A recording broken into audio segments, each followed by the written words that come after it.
ছাত্র জনতার আন্দোলনের মুখে গত ৫ আগস্ট ক্ষমতাচ্যুত হন সাবেক প্রধানমন্ত্রী শেখ হাসিনা। ওই দিন দুপুরে তিনি দেশ ত্যাগ করে ভারতে আশ্রয় নেন। এরপর উত্তেজিত জনতা দখলে নেয় গণভবন, সংসদ ভবনের মতো গুরুত্বপূর্ণ সরকারি স্থাপনা।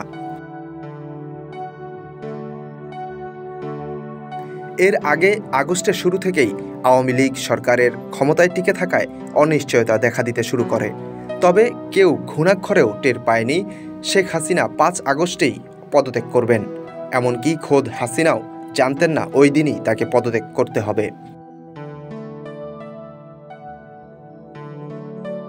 পদত্যাগের একদিন আগেও আওয়ামী লীগের মাঠ পর্যায়ের নেতাকর্মীরা জানতেন শেখ হাসিনা আরও কঠোর অবস্থান নিতে যাচ্ছেন।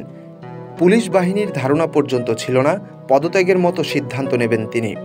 আগের দিন রাতেও শেখ হাসিনার সঙ্গে নেতা থেকে পুলিশের উচ্চ পর্যায়ের যাদের যোগাযোগ হয়েছিল তাদের সবাইকে হাসিনা আরও কঠোর অবস্থানে থাকার নির্দেশ দিয়েছিলেন বলে দেশের বিভিন্ন গোয়েন্দা সংস্থার তথ্য থেকে জানা যায়।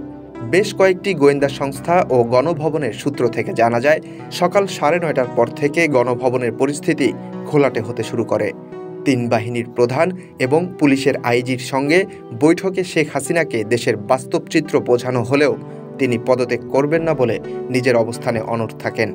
এমনকি বোন শেখ রেহানা বলার পরেও শেখ হাসিনা পদত্যাগের সিদ্ধান্ত গ্রহণে একদমই রাজি ছিলেন না।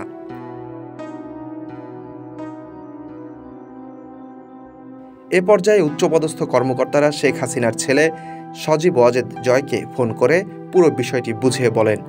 জয় নিজেও শুরুতে পদত্যাগে সায় দেননি। শেখ হাসিনার জীবনের নিরাপত্তা দেয়া সম্ভব হবে না এবং বড় রকমের মৃত্যু ঝুঁকি আছে এমন পরিস্থিতি জয়ের সামনে তুলে ধরা হলে তিনি শেখ হাসিনার সঙ্গে পদত্যাগের বিষয়ে আলাপে রাজি হন। বেশ কয়েকটি সূত্রে জানা যায়, জয়ের সঙ্গে হাসিনার 10 মিনিটের মতো ফোনালাপ হয়। ওই ফোনালাপে জয় হাসিনাকে বোঝান যে এই মুহূর্তে গণভবনে থাকা তার জন্য নিরাপদ নয়। আপাতত গণভবন থেকে ভারতের উদ্দেশ্যে যাওয়ার পরামর্শ দেন জয়। আওয়ামী লীগের হাতে টিকে থাকার সবশেষ দান ছিল ভারতের সহায়তা।